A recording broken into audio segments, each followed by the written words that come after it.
So this is Kenny Garrett's, from his album Songbook, and this is Sing a Song of Song.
And actually, I'm going to pause it there for a second because, well, that's awkward to hear myself too.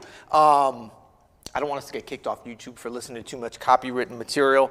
So we're going to jump ahead to right before Where the Soul Starts.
Okay, that was the phrase right there.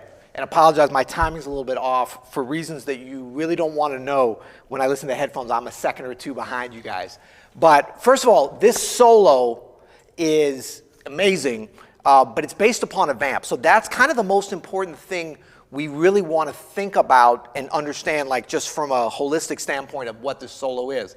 Because that means that Kenny Kirkland had to create this great solo really without any kind of form to move through. So like if there's a journey that you're going on and you're telling a story and you're going from one country to the next and you get on a plane and a boat, there's certain things built in to the story that are already dramatic. This is just 4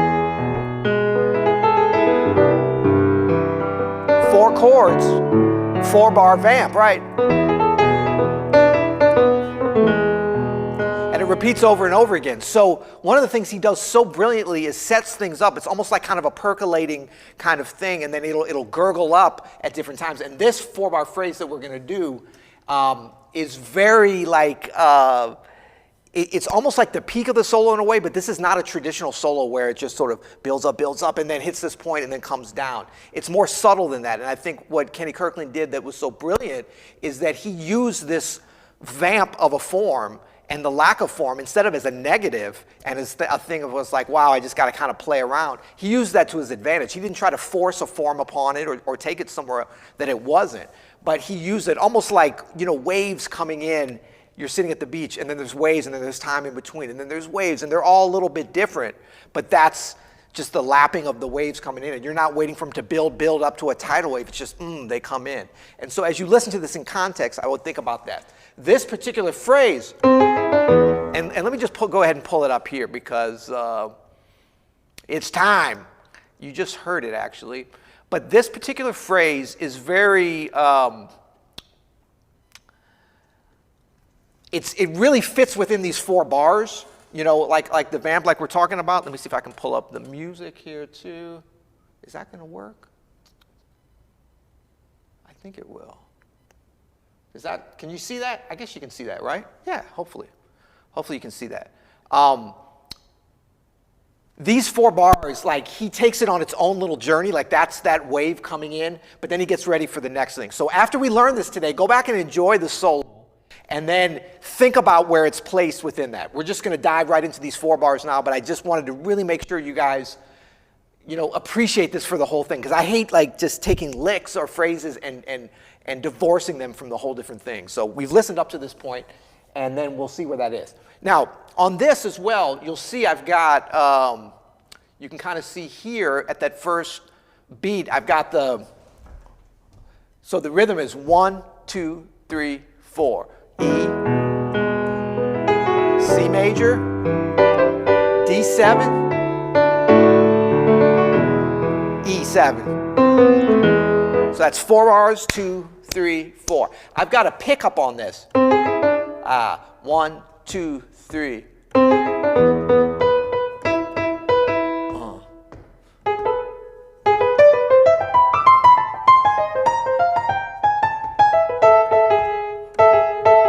That's the phrase. So you might say, why do I have the pickup? Well, it's very important when you're learning a solo or just picking out a lick or whatever, is to figure out where does the music start and where does it stop. Because although this is a vamp, this tune, 4 bars, the music doesn't always flow like that. It can go over the bar lines. This is a complete idea over the 4 bars, but I really think that it includes that pickup. You can listen back to it. I mean, you could make a case that the phrase starts at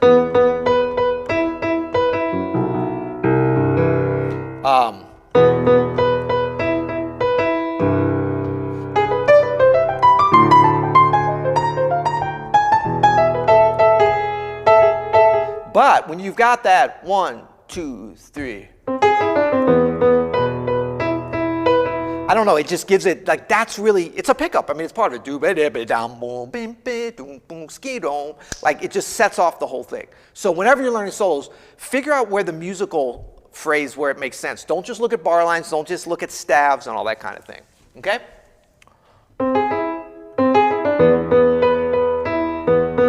Oh, let me get this. Let me get better. I'm like, why is this so awkward? Because I'm playing like this. Don't do that.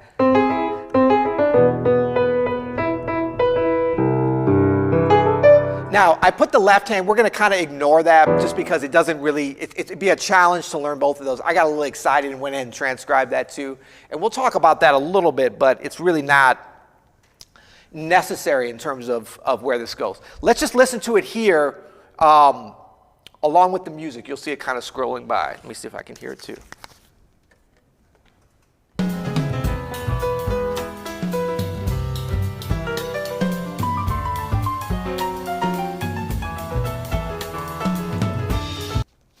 Okay, let's listen to that one more time.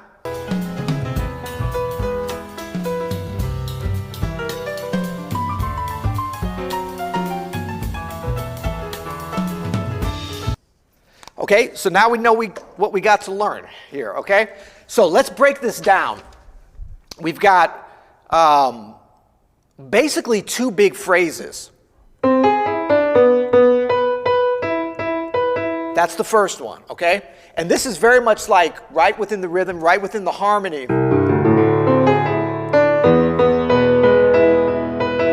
Because this is that E7, but with the flatted 6.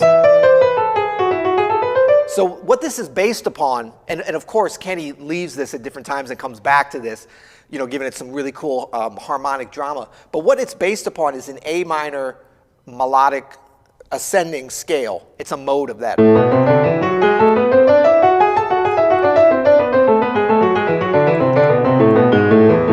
So that's what your reference point is.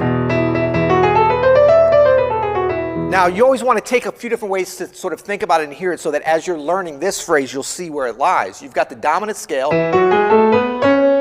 but with the lowered 6. That's actually the way I hear it. I don't necessarily hear it.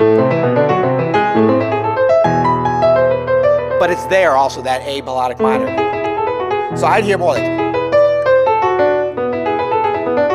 And you'll hear at different parts of the solo, Kenny Kirkland getting into some of that as well, where you've got. Can you see the, oh, you know what? Let's put the, will this work? Boom, there we go. Oh, you know what? I can't do both these at the same time though, to see, can I? No, that I'm gonna have to figure out for next time. But we can go back and forth, so that's no problem. Okay, I gotta figure out how to get both those. But the idea is that you've got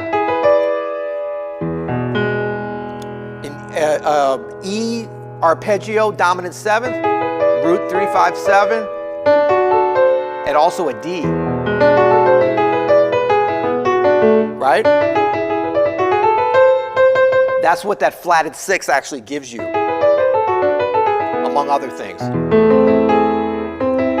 Woo. A lot of stuff when you start moving that around diatonically, okay?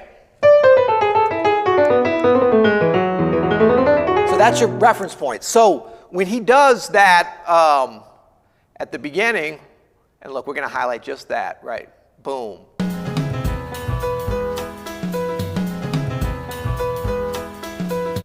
So that's another reason I say that that pickup is part of this phrase. And then you hear the way he phrases that? Or boom, boom, boom, ding, ding, ding, ding, ding, ding. Very important. I mean, I put a dot over that third beat. That's maybe a little bit fussy, but that's a part of how it's phrased. He's sitting right in the cut on this, but this is very basic outside of the pickup. And especially when you think about what he's played earlier in the solo, he's already started to kind of go on these journeys as those waves come in. But then this is all dum dum dum dum bum bum bum bum. That could sound really square without some hip phrasing. So pay attention to that. But also,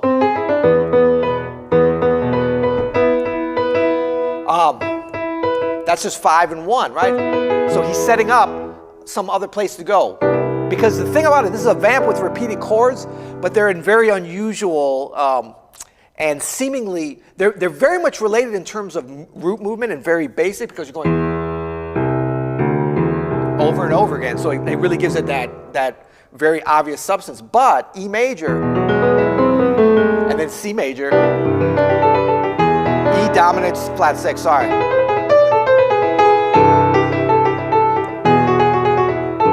You got a lot of really difference.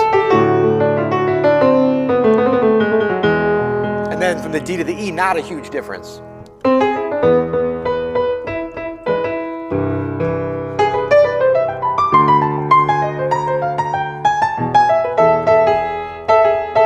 So the reason I say I think this is 2 phrases, and we'll look at each bar too, but then we got a break, right?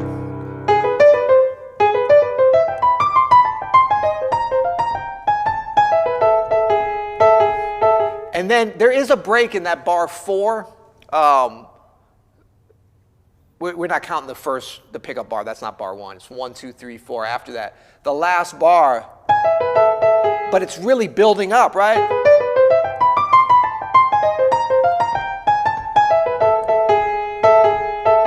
That's all part of one thing. So that's another thing. Like a lot of times we're like, oh, each phrase has to be 1 measure long because the chords are moving. It's 4 bars. It's 4 chords, so those are 4 phrases. No, no, no, no, no. The phrase is really, here, I'm going to show it to you. We're going to listen to it together. Here's the first phrase.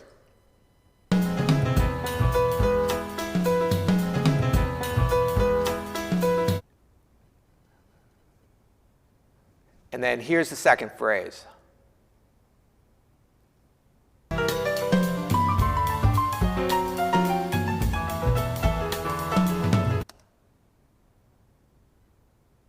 One more time.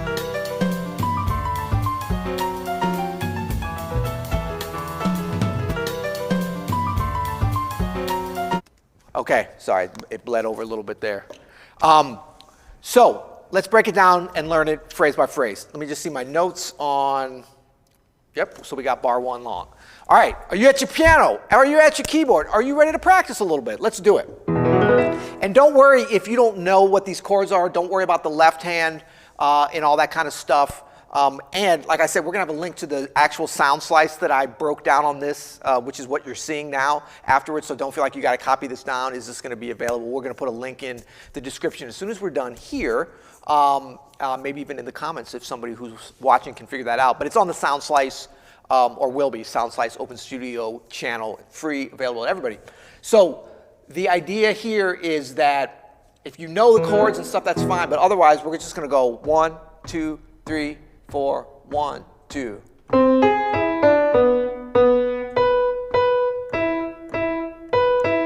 Okay? Kind of easy stuff. Let me give you my, well, no, I'll leave the music up because you probably want to see that, right? So we're going to go back that tempo. 1, 2, 3, 4, 1, 2, 3. Wait, that's wrong. Boom, 2, 2,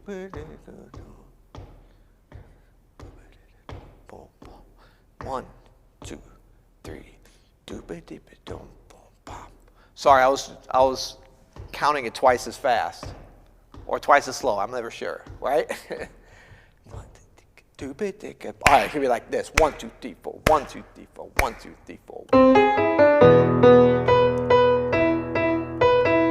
Okay, simple stuff, but we want to really get that phrasing, right? So play it with me. 1, 2, 3.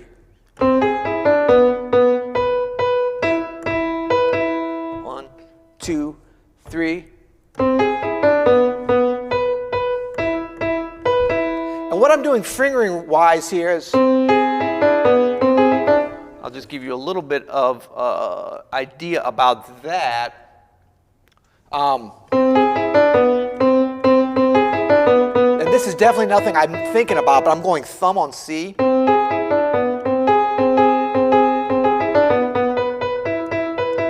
And then 2 on that E. Okay? So let's try it, get you the music up again. We'll go a little bit faster. 1, 2, 3. 1, 2, 3. Ready? 1, 2, 3. Let's try to get that phrasing better. Let's listen to what he does on that. Let's listen to the master. Boom.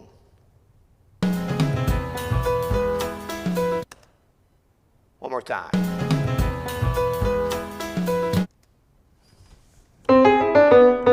So when you slow something down as you're learning it, this is very important. Even if you can play it at tempo, you want to slow it down and see if you can kind of match that phrasing as close as possible, and the timing and the groove, because that's generally harder at the lower tempo, but that's how you're going to be able to get the details. Okay? A little slower still. 1, 2, 3.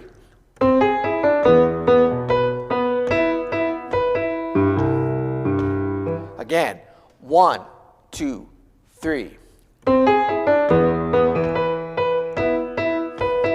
Now, if you're feeling the challenge, go ahead and play that left hand as well. And I'll just say that a little foreshadowing, instead of playing it down here, he's creeping up into the tenor range as he does on this solo, which is great because he gets some nice kind of counter melody stuff going. And a lot of times people saying, I want to play more melodic stuff with my left hand, and you're staying down in the bass range, which is fine, but then it's coming off as root movement or bass line. So sometimes it's just a matter of kind of jumping up into this range on the instrument. Can you see that? Yeah, up here. So from like middle C, an octave below. That's a great range to kind of be thinking about that. Okay, here we go again. 1, so I'm counting 3 and you're coming in on 4. Together, right hand only or right and left hand if you can. 1, 2, 3. And then you see how I've got that accent? And if you listen to it later, oh, well, let's listen to it right now. He's always given that emphasis on those anticipated 16th notes. Very important. That's how you delineate the groove, and especially when the right hand's very dum bum bum bum dum dum digo, that gives it that little bit of syncopation between the hands.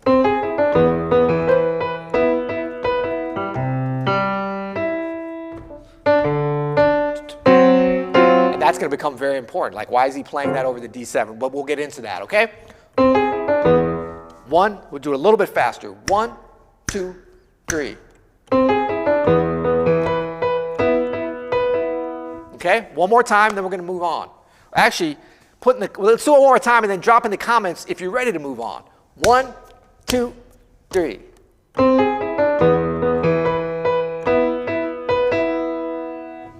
Let me know the pacing of this.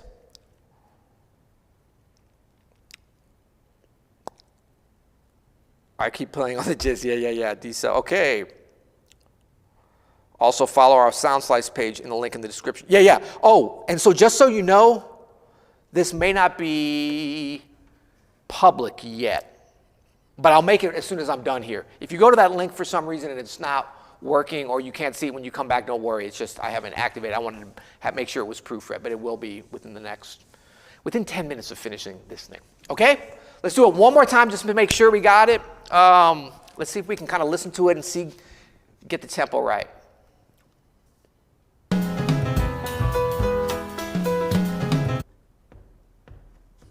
Okay, we're going to try right there.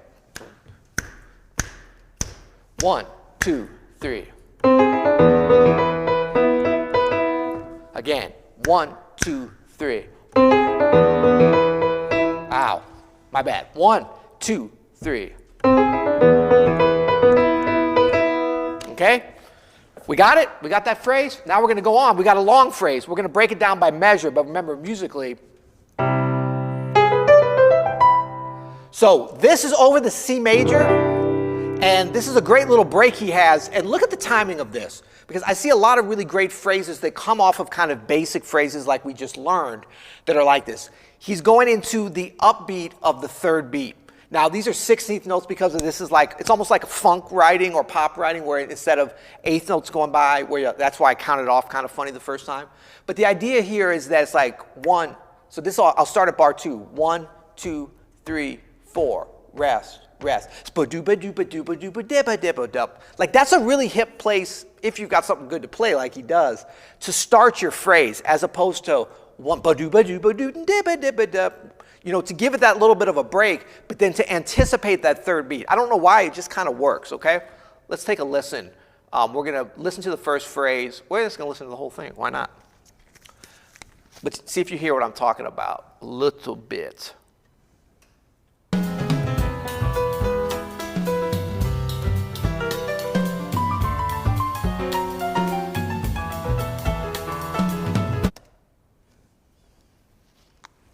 Okay, so he's got that great, like I say, jumping up into that tenor raise in the left hand. It gives that a little bit of a chance to assert itself too. So you've got the.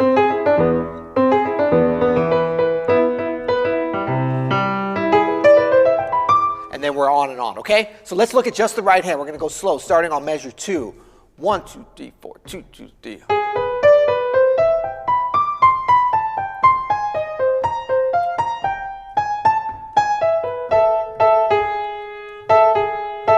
Now, I am going to break up the phrase in terms of for us to practice. I just wanted you to understand it musically, that's one phrase. But let's break it up for practice. So that's going to be just the second bar, but let me give you a little pro tip. I play just the second bar right hand, but I led all the way to the first note of the third bar. This is something I learned from my dad years ago. My father's an amazing musician and still a great musician, playing a lot of viola, violin, piano, organ. He plays a bunch of instruments. But this has nothing to do with jazz, Kenny Kirkland, classical, church music, or whatever. This is just sort of a thing that occurs in a lot of different kinds of music. Music does not, oftentimes wants to jump ahead of the bar line or before the bar line. It doesn't like to be constricted. So if you play all phrases that fit perfectly within, and when I say phrases, I mean even like sub phrases, which is what I would consider that in the second bar. That's part of a bigger phrase, but you can break that down as its own little mini phrase. But I wouldn't break it down as and stop there, because the it goes up and then comes down. And I can't explain to you what exactly the rules are, but a lot of times it'll go over the bar line to one or two notes, and you just have to kind of listen to what makes sense. There's no right or wrong answer, because Kenny Kirkland was improvising over this, right? So it wasn't like, you know, he was planning out what somebody was going to analyze over 30 years later or whatever. But you want to find that part that's a musical phrase so that when you practice, you're internalizing the music. So when I do this, it would be like 1, 2. And I'm thinking about fingering now. So instead of just practicing, it makes so much more musical sense to practice. Oh, not that. That's the one that doesn't make sense. And so you hear me kind of messing up some of the notes because I'm playing around with some different fingers. Let me see. Now, one other pro tip is if you're having trouble finding a good fingering, and this is going to go counter to some of the other things I say, but speed it up if you can and see what you kind of instinctively go to, because sometimes you'll miss a fingering idea when you slow it down too much. Ultimately, you need to slow it down to practice it to get the phrasing and the fingers and everything. But I don't know, something about going a little bit faster, sometimes you'll kind of instinctively go to a better fingering, and then you slow it down and use that. So that's not any good.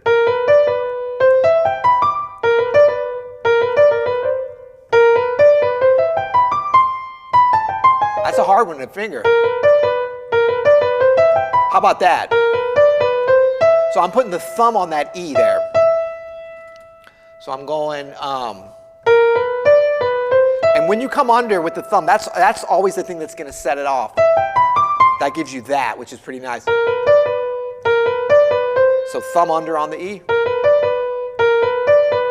And so I would just do this in terms of writing that.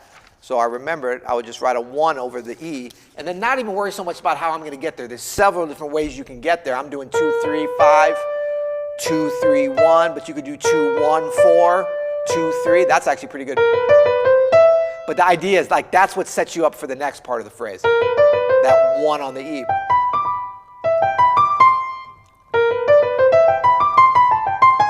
And you're definitely going to want to be, I think, 5, 3, 2, 1, coming down that great A flat triad, which is kind of the apex of this solo, in my opinion.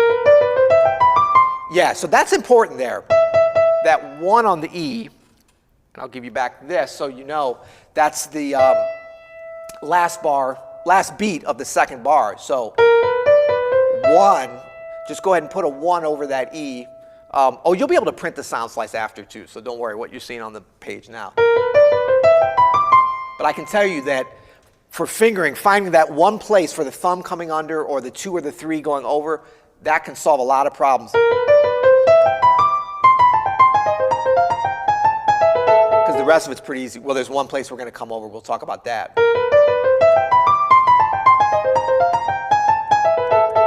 All right, so let's go back to this phrase. We're going to practice it. What we're practicing is the second bar.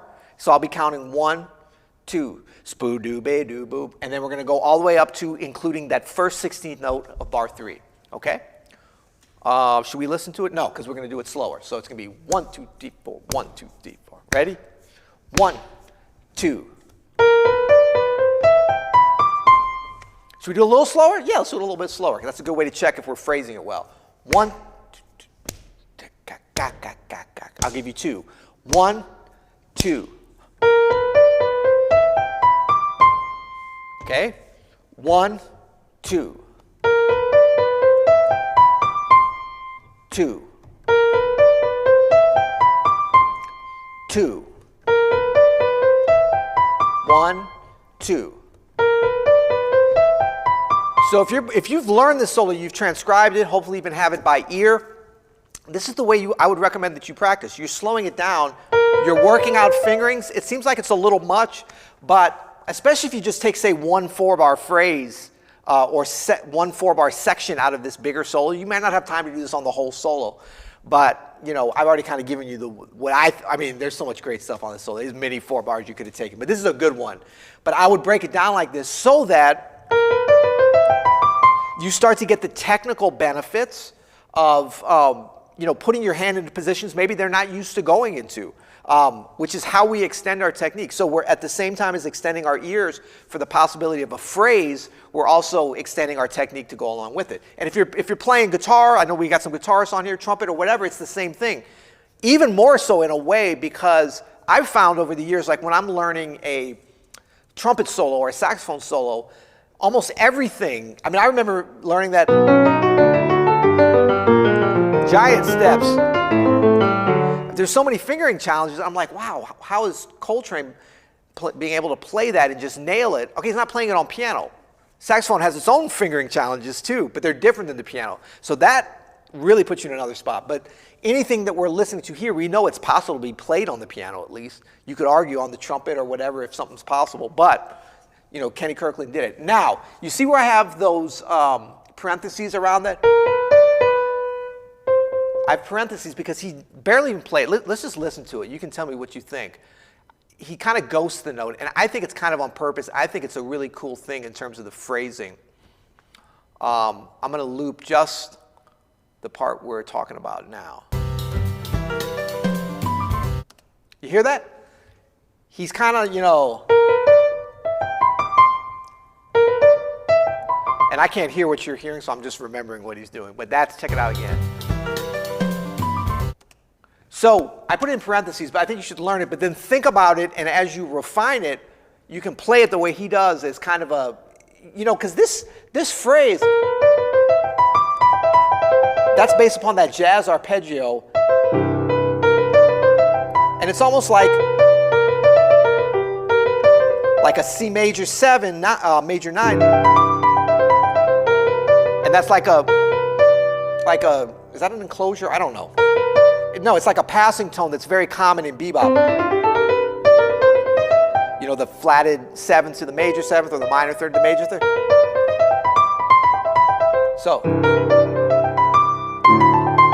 and I love this because he's setting up, sorry, the piano's out of tune because it's freezing and super dry here right now. I had it tuned 5 days ago and the humidifier's on. Side note. But yeah, to me, it's like he's setting up, he's going up on this journey, like straight up the path, and then he comes down, and it's like, whoa, you know, with this A-flat triad. It's such a cool thing to kind of see in it in terms of the analysis, and it has its own challenges because it's probably something you haven't played before. So you've got. So this part, I played the left hand the wrong octave.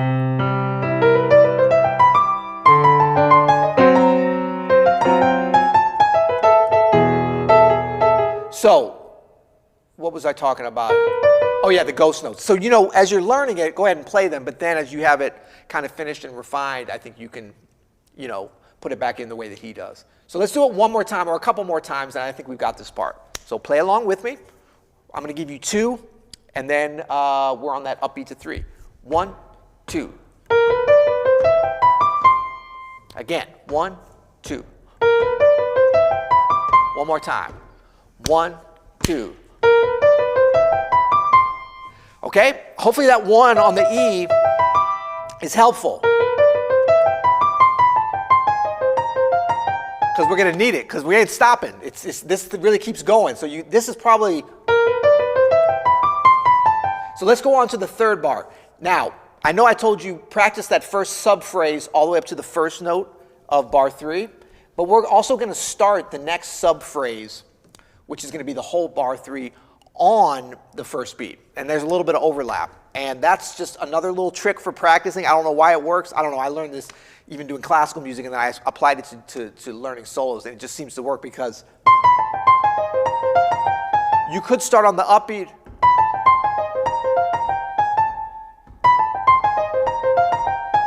But I think it works better starting on the beat, okay? So let's listen to that. This is going to be bar 3. And we'll loop it a little bit, just for fun.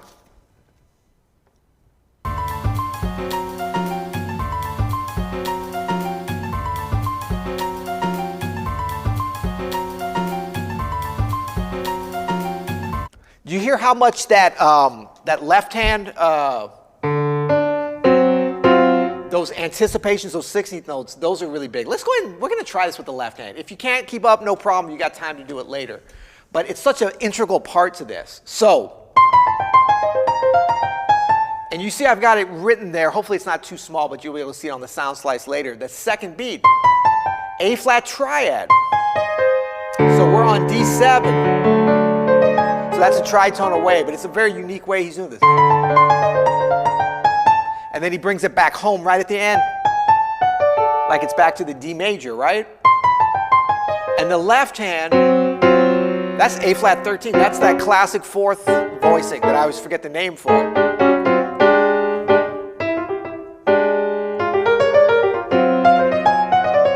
But it's all layered over that very, very, very basic D major. D7, and he starts out with, and then, right? We're going to practice these hands alone. We're going hands alone in bar 3. Give me a like and a subscribe if you want to go hands alone in bar 3. And if you don't, like this video anyway. Why not? So that's the right hand. The left hand is, right? Pretty funky stuff. So let's break it down. Right hand only first. I'll demonstrate for you. 1, 2, 3, 4. Boom. 2. Want to play along with me? Let's do it a little bit slower. 1, 2, 3, 4.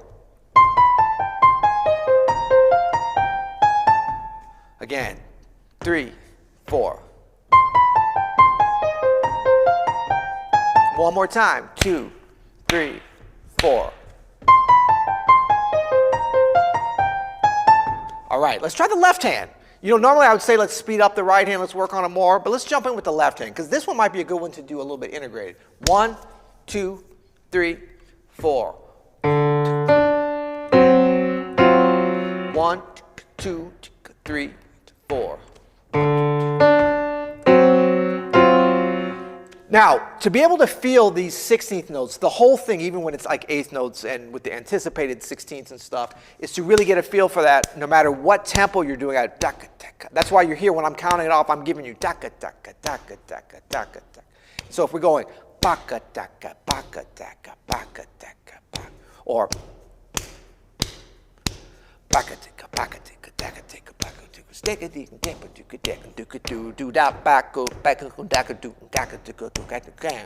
the left hand. Because we want to feel exactly where those lay. Now, if we imitate and then start, after you learn this 4-bar phrase, play along with the recording, you're going to start to get that, and you'll hear yourself lining up with Kenny Kirkland. But you'll also start to get that feel so that when you play over this,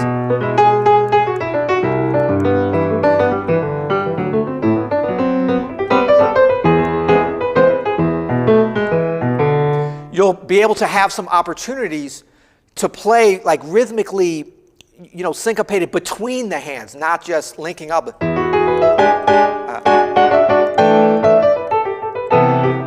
You know, you'll be able to, but it's all in that foundation. At least in these 4 bars. At the beginning of the solo, you know, he's almost doing some out of time, some bigger triplets. All that stuff is great too. But we're kind of, he's pretty locked in on these 16th notes here.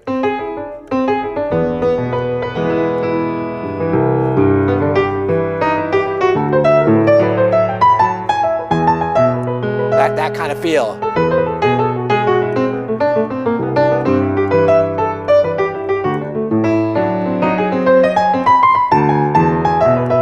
That kind of a thing. Okay. 4th bar, right? Let's go back to the right hand. 1, 2, 3, 4. All right, 1, 2, last time. All right, left hand. 1, 2, 3, 4. Again. 1, 2, 3, 4. So, the thing with the accent is, make sure you don't rush those. Whether you're playing hands together, whether you're playing with the rhythm section playing, Playing faster, it's going to be easier not to rush, but when you practice slow, you got to be right. You are teaching yourself how to groove when you practice slowly. That's the reality of it. So you got to make sure that you're patient, that your spacing of those 16th notes is accurate, because you've got time to actually hear. When you're playing it faster, you're feeling more, right? But the 16th notes are still there.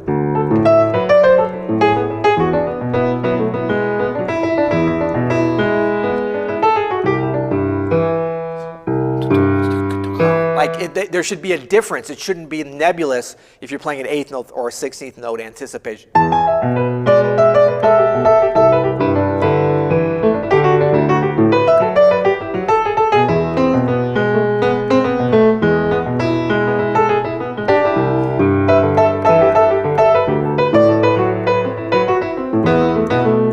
Because then when you leave it,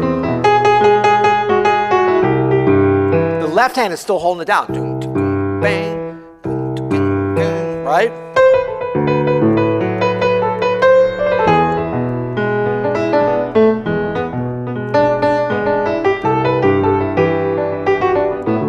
All right, let's try both hands together, slowly, bar 3.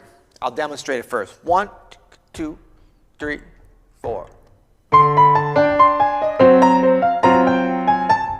Again, 2, 3, 4. All right, let's do it a little slower. Everybody practice along with me.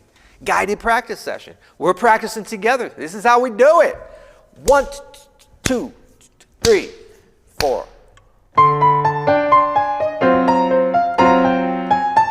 Okay? If you can't do them hands together, if you're like, I can't see the screen, it's too small, my piano's over here, I got food in my mouth, don't worry, practice it later, come back to it. Or just do the right hand. If you're at your keyboard, your piano, and you can't get the left hand, just do the right hand. Or just do the left hand. Don't sleep on the left hand. 1, 2, 3, 4.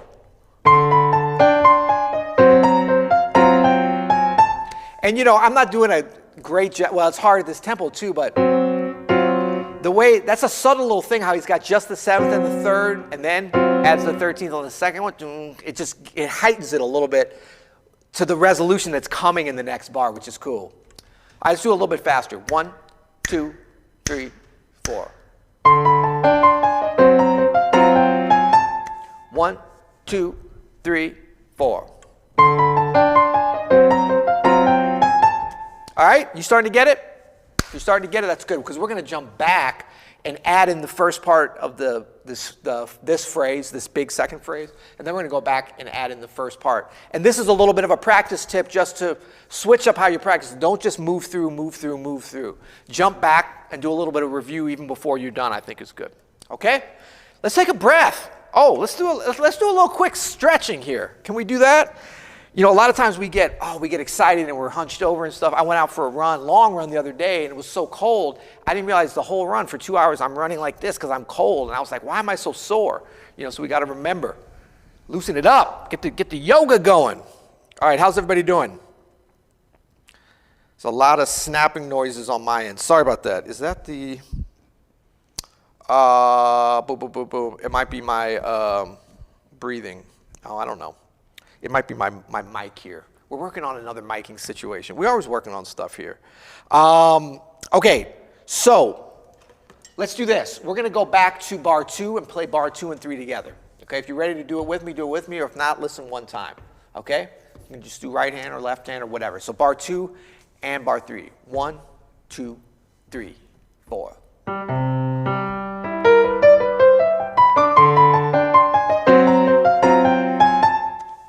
A little slower, same thing, bar 2 and 3. 1, 2, 3, 4.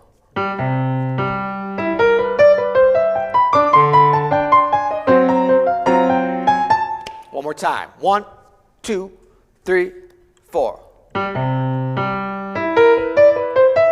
You know what, I'm messing that up. Oh, that's right. 1, 2, pick up to 2.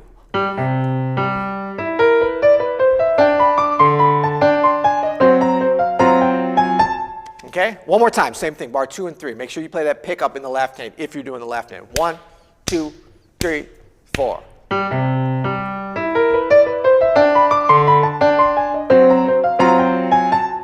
See how you're starting to get like the lines going, but you're jabbing in the left hand. It's like a boxer. Something different's happening here than's happening there. Let's listen to those 2 bars from the master.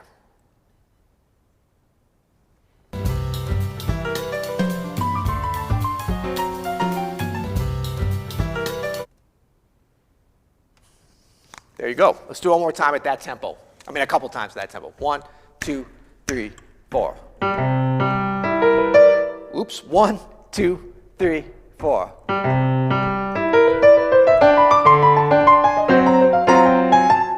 Same thing. What I messed up that first time was getting that 1 on the E. That really is crucial. I wonder if Kenny Kirkland played that. 1, 2, 3, 4.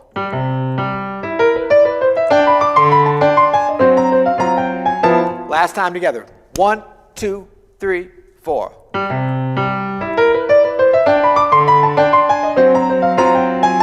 Okay, we got that. Just for fun, let's play everything we got so far. We might not have it mastered. You might want to just do the right hand. We'll do it a little bit slower. So this will be the first, second, and third bars. 1, 2, 3.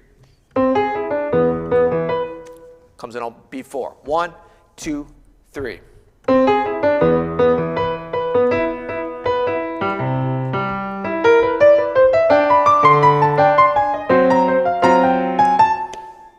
Pretty good. 1, 2, same.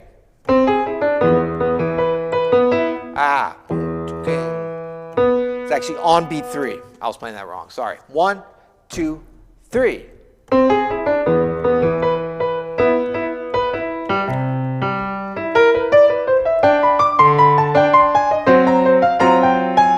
But isn't that great when it's just like, it's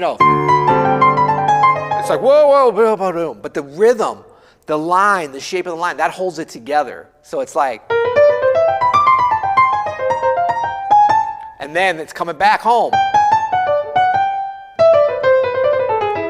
Well, we're gonna hear the last, he brings it home better. So let's jump to that, bar 4. We're ready for it, right? Let's listen to it, and then we're gonna learn it. Can you guys still see that? Yeah.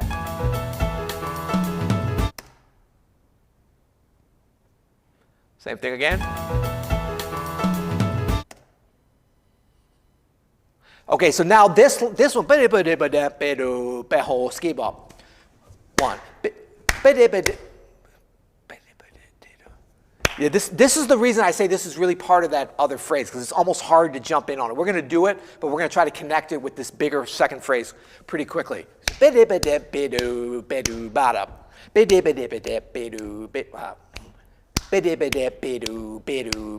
I put those accents to kind of help. To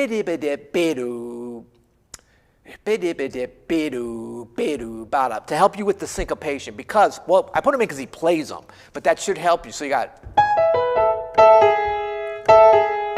So what it is the first one is on the 8th note, the upbeat of the 8th note, and then it's the upbeat of the 16th note. This doesn't really matter, and I guarantee you Kenny Kirkland was not thinking about this. So it's a fun kind of theoretical thing, but the main thing is just to play those accents and to kind of recognize that's part of the resolution of what the line is, okay? So this is just the last bar. 1, 2, 3, 4. Again, 2, 3, 4. So it's like peru, keru, skidap. It's just like it's almost like a New Orleans drum thing. Foreshadowing for tonight's sesh, 8 p.m. Eastern, New Orleans drumming. Join Adam and me. Oh, and somebody was asking, Adam's fine. He's producing a Fred Hirsch course live today. That's why he's not here. That's why I'm subbing for him. 1, 2, right hand only. Okay? That's a cool thing, right? Let's do it with the left hand too. 1, 2, 3, 4. Oh, that's right. It's the same rhythm over those 2 half note things. 1, 2, 3, 4. So that's like, I put an accent on there too. He's really using the left hand. And remember before, extending out, extending up, extending down. Those are like adding a note to the comping. Really important stuff to the architecture of these 4-bar phrases. 1, 2, 3, 4. 1, 2, let's slow it down. 1, 2, 3, 4. 1, 2, 3, 4,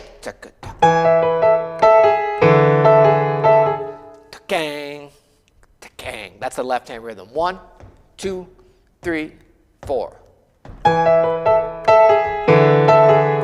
Again, 1, 2, 3, 4.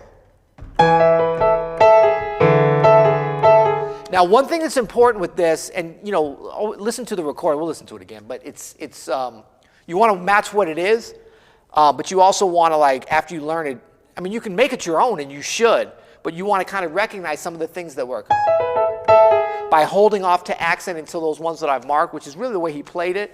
It'll complete the phrase. And now, when we play the whole thing, it's going to make more sense, which we're going to do real soon. 1, 2, last bar. Again, 1, 2, 3, 4. 1, 2, 3, 4. Again, 2, 3, 4.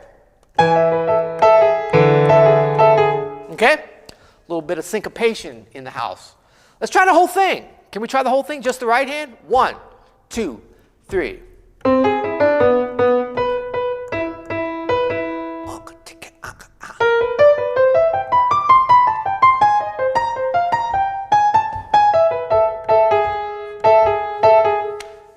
Is this harder than the one Adam usually does with you guys? That Sullivan forearm was a little challenging, so hopefully this is in your wheelhouse. I think so. Let's do it again, starting on beat 4. 1, 2, right hand.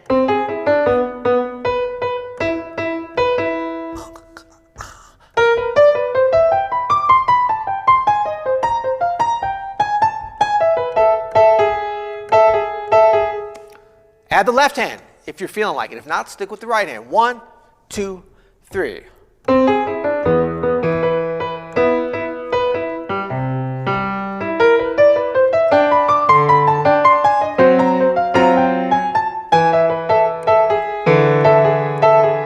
Same thing. 1, 2, 3, 4.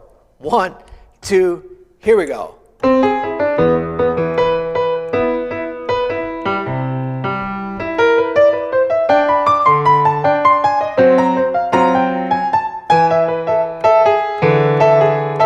Same thing, starting on beat 4. 1, 2, 3.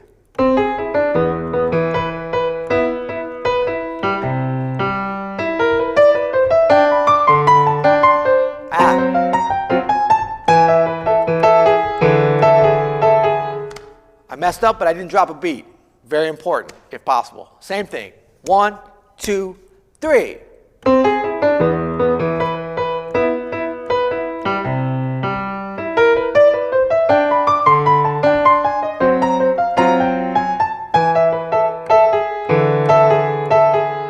That's it. That's the Kenny Kirkland genius phrase. You guys want to try it in tempo, at tempo, advanced level? Why not? Let's listen to it. Get the tempo.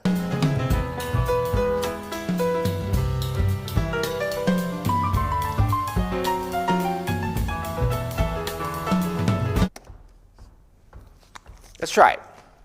1, 2, 3.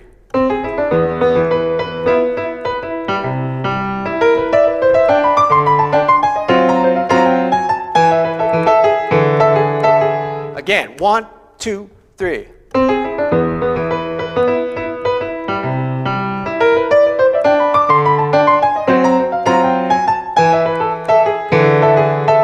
One more time. 1, 2, 3.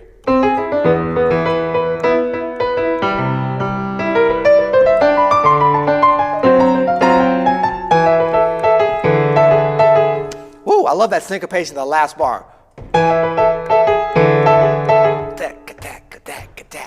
Ah, one more time. I love it too much. The whole thing. 1, 2, 3.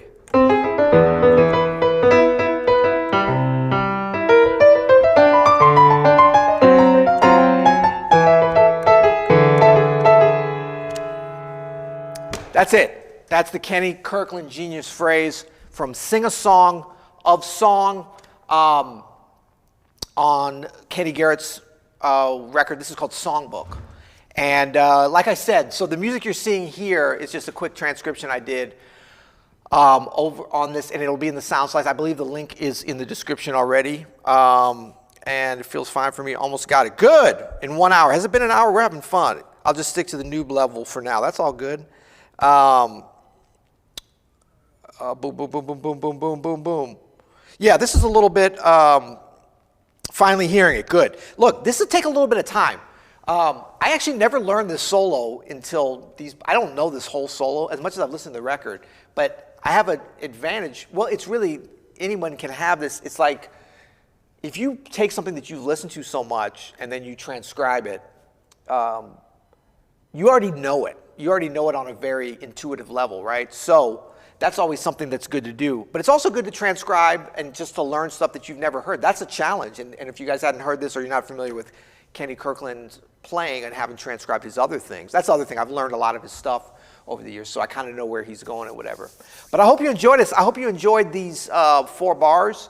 And I want to thank Adam Maness for giving me the opportunity to sub for him. Maybe I'll come back and do another GPS if you guys would like sometime. You can drop into the comments things that you're interested in. If you like this, give this a like because it helps the Google algorithm. Look, the Google algorithm is the YouTube algorithm, and it gets a lot of slack because it does a lot of evil things in the world. But it's up to us to make the Google algorithm do good things. So if you like this and think other people that might be interested in this might get something positive out of it, thus spreading the love into the world, then all you got to do is press like, because that'll be the signal that's needed. And if you don't subscribe to our channel here, we do tutorials like this live and recorded all the time. The regular folks that are here know that. So that's about it. Please join us this evening on the same channel at 8 p.m. Adam Maness and myself will be doing our weekly listening sesh. It's a surprise tonight for the first time ever. Only I know what the recording is going to be. Adam doesn't even know, but it's going to be great. I did drop a hint earlier, so if you guys caught that, that's great. And if there's anything else that I'm supposed to be doing, let me know. Otherwise, I think I'm good. Thanks. What's up, Joe, Gerald, Steven, Gordon, Walt, Noriko? Good to see you guys. All right. Until next time, peace, and thank you for being here. Happy practicing. Thank you, Kenny Kirkland. R.I.P.